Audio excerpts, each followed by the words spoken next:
Hey, what's going on, guys? Welcome to the channel. I'm Ben, and I've been riding motorcycles since I could just barely keep my dad's 97 Honda Magna upright. I've been riding dual sport motorcycles for just about the last 10 years now. However, I've never actually taken any of them out on a real moto camping trip. But that all changed this season when I got hooked up with motocampnerd.com. If you guys want to purchase any of this gear that I'm showing you here today, there will be affiliate links down in the description. And honestly, you guys that support me via Patreon and anybody that uses those affiliate links to buy their gear are really the only thing that keep this channel going. I would not be able to do this without you guys, so huge thanks to you. And of course, huge thanks to the sponsors that have literally made my adventures this season possible. So the plan is to quickly go over everything that I've been using this season and just kind of share how I feel about it. But I also wanted to kind of show you guys how I've been transferring that gear on both of my bikes. And for any of you TW200 fans out there, don't worry, I will actually be setting this bike up for some adventure riding and taking it out on a camping adventure next. So going front to back on the 701 here, normally I would have my Tusk chair strapped to the back here.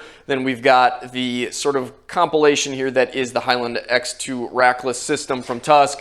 I've got the small dry duffel on the top here and the large bottle bag holders on each side. Then I've got the small tank bag here, which fits the bike, I would say, just about perfect. We've got the Tusk tube bag here, which holds a 21-inch tube that I believe you can use in the rear as well if you need to, along with some spoons that have the correct sizes for the axle nuts and bolts on that bike. Now on the Gen 3 KLR 650 here, we've got a much larger loadout. We've got the largest dry duffel bag up top. We've got the Pilot pannier bags on the side of their pannier racks. And then up front, we've got the largest tank bag, which I think, again, fits this bike pretty well. I keep all my tire chain supplies just in the back of the top bag there. And for the most part, I have to say I'm really pretty pleased with how the bikes handled the luggage and how the luggage handled all of my gear. I will say, though, putting the bags on the KLR 650 and taking them back off is a little bit fiddly. If I had to do it again, I would probably go with the Olympus bags that have the quick disconnect. Otherwise, I guess you could figure out a way to put a quick disconnect on these. But other than that, everything really worked pretty flawlessly. However, that is in big part thanks to how small all of this gear really is and how light it is. Without this micro-sized camping gear, there is no way that I would have been able to bring all this stuff along or been nearly as comfortable. So before we get into this stuff, I want to make a few things clear just so we're all on the same page. One, this is sort of top-of-the-line type gear, so if you're looking to get into moto camping at a slightly lower price point, there's obviously a lot of gear out there that you can look at instead of this stuff. However, if you're looking for stuff that is top-of-the-line, that is super compact, that is super light and small, this is definitely, I think, the stuff that you want to be considering. Second, I have absolutely no obligation to tell you that I like any of this stuff. If I don't, Motocamp Nerd said be completely honest because, well, let's be honest, that's the only thing that's really going to help everybody in the long run. So let's get into it and I'll tell you exactly what I think about this stuff. So we'll start off with something that is probably overlooked quite a bit, but it's definitely one of the most important things that you're going to need on a camping adventure, and that is a way to bring in and consume water. So this is going to be the larger MSR hydration pack. It's basically got a tube that runs out of it that you can stick inside of your helmet and drink from while you're riding, and then your water is stored in this 2,000 milliliter water bladder. There's also a lot of other storage space in here, so this is really nice to bring along on any type of adventure. And for some supplementary water and also water for cooking, I've been bringing along these 36-ounce Rocky Mountain ATV insulated water bottles. These things fit great in the largest bottle bag holders. They do not fit in the small version of the bottle bag holders. They're just a little bit too big. Now, honestly, this stuff really worked pretty well for me. I don't really see the need to change anything else, but motocampnerd.com does have a lot of great options that are probably a bit lighter than this. These bags are one thing that I just totally never even thought of. However, now I cannot imagine going camping without them. Sure, I could just dump all of the stuff that's inside of them in my bags, but boy, would that be a pain in the butt to try to find anything. These have become absolutely invaluable, and I would highly recommend getting something to separate your gear out like this. This bag right here is far from full. I've just got some stuff that I kind of always bring, and I'll stuff a change or two of clothes depending on how long I plan on going. In here, this bag does get quite a bit larger. Got the roll top down tight. So this is a pretty large bag. However, you're able to compress it quite a bit, and you can let the air out. I don't know why I'm trying to juggle all this at once. This is silly. But it's got this little cap and valve on it that you can open up and kind of squeeze the bag tight to let the air out. Then you cap it off. and it's really nice and compact. It's also got this nice little strap on it to carry it around with. However, I'm not gonna do that because I'll dump my clothes all over the garage floor. So if you guys wanna pick this up, this is gonna be the medium EXPED Schnoozle pump bag. The other three here are from Yukon Outfitters, and they actually come in a 3-pack. Each one is a slightly different size. So the gray bag here is sort of my food supply type bag.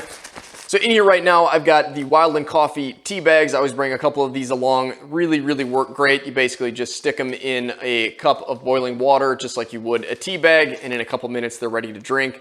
Tastes awesome, definitely fuels you up and wakes you up in the morning. Now, if you guys missed the camping videos, I would also stick sort of my homemade trail mix bag in here and any other snacks that I wanted to bring along. I also put my good-to-go freeze-dried meals in here. I tried the marinara and the Thai curry. I would definitely get the marinara. Again, the Thai curry wasn't really my style of curry, but both definitely filled me up, and I really enjoyed having a hot meal out in the woods. And hot meals are, of course, best eaten with utensils and not your hands. So in here, I've got the Human Gear Trio pack of different utensils. So we've got a knife, fork, and a spoon. These worked great. They're easy to clean up, and you can kind of just stick them in here just after you lick them off a bit because they don't really touch any of the packaging or themselves at all.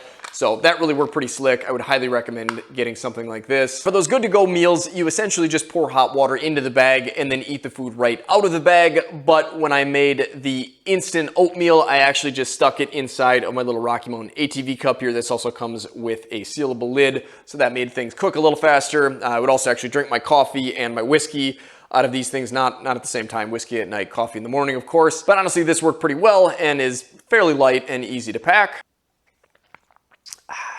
Just water today. Oops. Now in this bright yellow bag here, I packed my camp stove type stuff. Also a pretty large bag if you need it to be. So in here, we've got my Jetboil Minimo cooking system. This thing worked awesome, even though I didn't exactly know how to use it. Basically, it's got a valve on it, so you can kind of turn up the heat or turn the heat down depending on what you're doing. That basically just kind of allows you to actually cook rather than just heat water up really quick, but it does heat water up really, really, really quick. Absolutely love this thing. Highly recommend getting one. Super compact, super light, super small, and it works great. To fuel that, of course, though, you will need something flammable. I actually purchased this off of Rocky Mountain ATV myself. Seemed to work great. Supposedly, some of these work a little bit better in colder temperatures. I haven't actually got out or used it in any sort of cold temperatures. Either way, definitely worked good. Kind of a simple consumable item. In the final little orange bag here, we've got a couple things that also really came in handy. First one is going to be this little lantern. So you can set this out on a table, or you can actually flip this part up and then hang this from something outside or the little loop inside of my tent. It's got a couple different settings on it for different light modes. I don't know if you can actually even make that out in the bright garage. There we go. Save your night vision a little bit with that kind of reddish light. And when you turn it off, again, it's probably, well, you can kind of see it a little bit there, glows in the dark, which at first I thought was kind of silly, but it ends up being really super nice. So you can see just a little bit yet after you shut this off in your tent at the end of the night. Now, one thing I wasn't real excited about with this is that it actually does take regular old batteries. However, I guess maybe it is kind of nice to have something like this just so if you forget to charge it, then you can just go to a gas station and pick up some batteries while you're out. And honestly, I put these in here 8 months ago and they still work just fine. So I guess maybe it's not as big a deal as I originally thought. Next, we've got something that I also did not think of to begin with, but has become absolutely invaluable. And it's definitely something that I would recommend picking up. This is going to be the EXPED Widget pump. So on the one side here, you've got this little cover that lifts off. You can actually use this as a power bank to charge up a different device, or you can use this port here to charge it. On the opposite side here, we've got two different buttons. One will turn on the light, which is sort of nice to have an auxiliary light just in case your other one's dead or you need a light in a different spot. The other button here turns on the pump itself, and there's two different modes: high and low.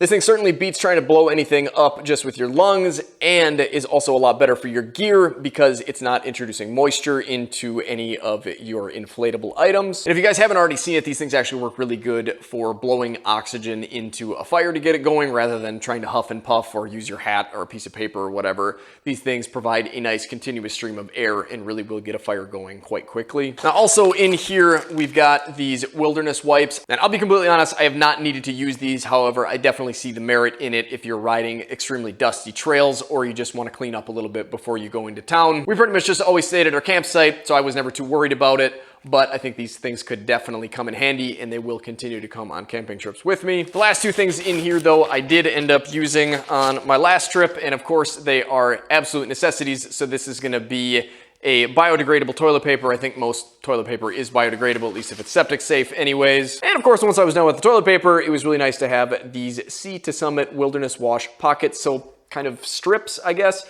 If you guys ever saw the Listerine strips, these are sort of the same thing, except you don't put it in your mouth. You simply just take a couple of them in your hand, get them wet, and they essentially just turn into hand soap. They wash off really nice and clean. They don't leave any odors or anything like that. Definitely something that I would highly recommend. Now, this next thing here is something that I picked up myself. On the inside of here, there's a little liquid chamber that you can replace. Essentially, it just heats up whatever sort of nastiness is in there up, and then just sort of turns it into a bit of an aerosol, and is supposed to kind of provide a bubble from the mosquitoes. I think maybe this would have worked with the 5 or 6 mosquitoes that most people are probably used to buzzing around them when they're camping. However, when my dad and I tried to go up north and use this, the mosquitoes were just in too great a numbers, and I think there's just not enough wildlife up there to sustain the ridiculous population of mosquitoes, so they just didn't even seem to care. So I have to say I'm a little bit disappointed in this, and I will probably keep bringing it along, but I will definitely not rely on it to allow us to camp in situations like we have up north right now. Now, even before I started camping, every once in a while, I would bring my fishing supplies along on my motorcycle adventures up north. So as you can see, this pole does split halfway down the middle, and you're able to sort of half the size of it. I would basically just stick this on top of one of my bags and sort of use the straps that are already there to strap it down. That worked well enough. This is just kind of one of the boxes of lures that I've got. This would just kind of go wherever I could sort of fit it. Both things worked okay. However, I think I might look into a slightly more compact fishing assortment, both the pole and the tackle box, for the next time I go out, just to kind of shrink things down a little bit. Now, the very first time I went out camping, I just planned on wearing my MSR ADV boots the entire time. I figured I can deal with it. It won't be a problem. But I have to say, these are a pain in the butt to both walk around in and to put on and take off every time you want to get in and out of the tent. They just end up being uncomfortable and sort of a hassle. So the second time I went out, which was the infamous awful camping adventure where my dad and I just got absolutely mauled by mosquitoes, I did bring along a set of just house slippers that I figured would work well enough for any of the sort of walking around, getting in and out of the tent that I needed to do, and I figured I could throw the ADV boots back on if I really needed to go into the woods for anything. But because the mosquitoes were so bad, I wanted everything I could possibly covered up to keep away from the bugs, so I ended up not even using the slippers at all. After that, these guys, Brunt, sent me this set of boots here that I brought on the most recent camping adventure. Now, if you guys missed it, I basically just transferred these to the campsite using these motocamp nerd carabiners, and I essentially just kind of hooked them up individually to a loop on my luggage. This really worked pretty well, although one did kind of come up and kick me in the butt every once in a while when I would go off jumps or ride through rough terrain. Obviously, if it started to rain, they would get a little bit wet, but since that never happened, it really worked pretty well. They were so much more comfortable and such a welcome change to put on after riding in my adventure boots all day. They are obviously going to protect your ankles. They are waterproof. They're actually pretty light, mostly because these are the low-top Martin version without any sort of protection in the toe. Obviously, if you add the toe protection, it's definitely going to add a little bit of weight. I definitely like them, and I will definitely continue to bring them on camping adventures, and I guess just hope that it doesn't rain. So I mentioned this already. This is going to be my Tusk chair. I've had this for quite a while now. Definitely enjoy having it. It's certainly much nicer to sit in than trying to find a log or even trying to scoot the picnic table over to the fireplace like my dad had to do last time. It's super light. It's definitely fairly compact. Like I said, I just strapped it right to the back rack behind my Highland X2 rackless system on the 701. And I'd actually been keeping it on the inside of the top bag on the KLR. Now, there's lots of different options out there for chairs. This is really just the only one that I've ever used, so I can't tell you whether or not there's another one out there that's better, but I would highly recommend getting something like this. Now, for a sleeping pad, I went with the largest version of the EXPED Dura. So this is is going to have an R value of 8. They do sell pads with less down insulation in them. That's going to be built a little bit more for warmer climates.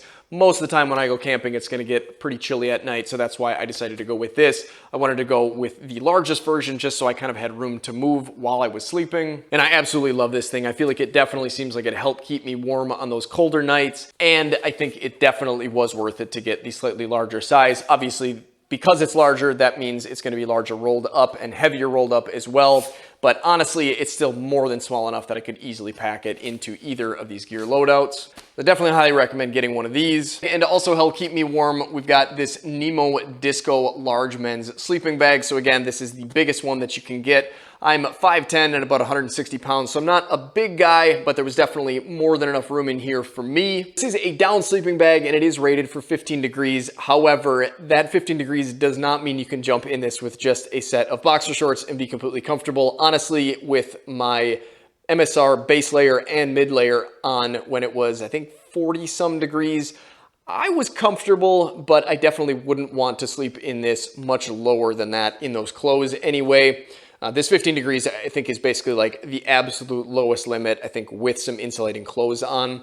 But in most of the situations that I was camping in, where it was anywhere, like I said, from 40 to 60 degrees, I would say I was pretty comfortable. When it was 60 and a little bit humid, I got a little bit sweaty, but there are some vents in here that you can open up. And obviously you could just throw the top of it off and cool down a little bit that way. On those colder nights, it was really nice to have the sort of hood that goes over your head. And especially in the morning, I really like being able to sort of flip the sort of chin curtain up and put the hood over the top of my head to kind of keep the sun out of my eyes, so I could pretend that it wasn't 7 a.m. in the morning and the birds were chirping. Birds weren't chirping? I don't know, you get what I'm saying. So I absolutely love this thing, and I would definitely highly recommend both it and the NEMO Fillo Ultralight pillow that is buried deep down inside of here. It packs up extremely small. It just blows up with that EXPED pump that I showed you earlier. It's not a lot of neck support, but it definitely adds just a little bit, and it's super helpful. That pillow also has a washable outer lining on it, so you can basically just sort of pull the pillow cover off of it, wash it just like you would anything else, and then put it right back on. So between the pillow, the bag, and the sleeping pad, I was definitely as comfortable as I have ever been while camping.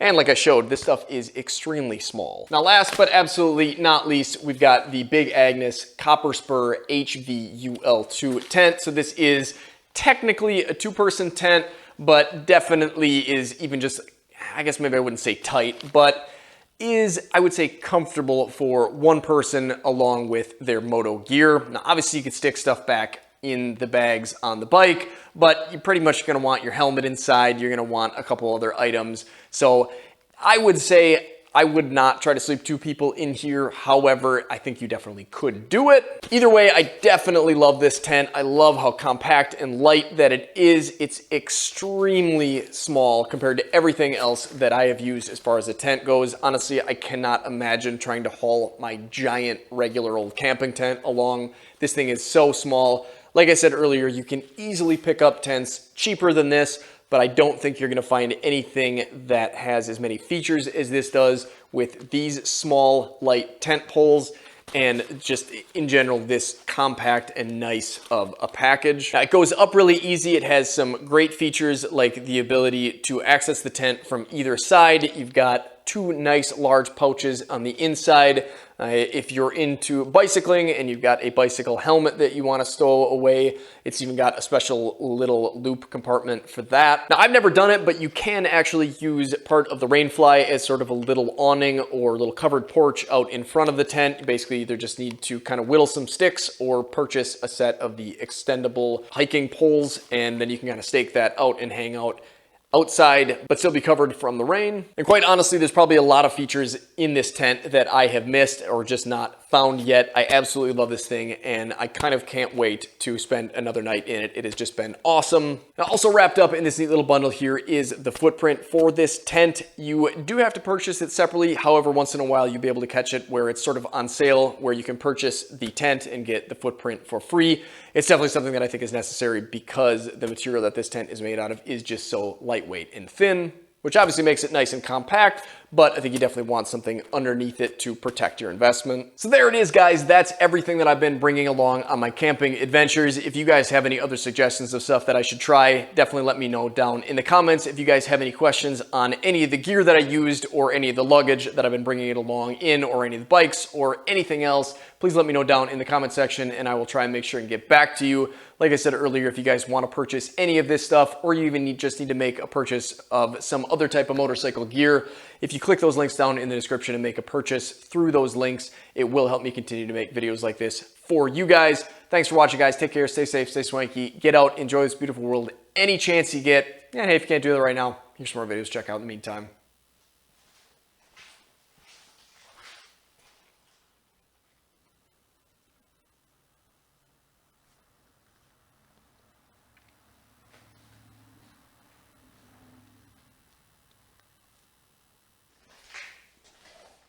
Goodbye.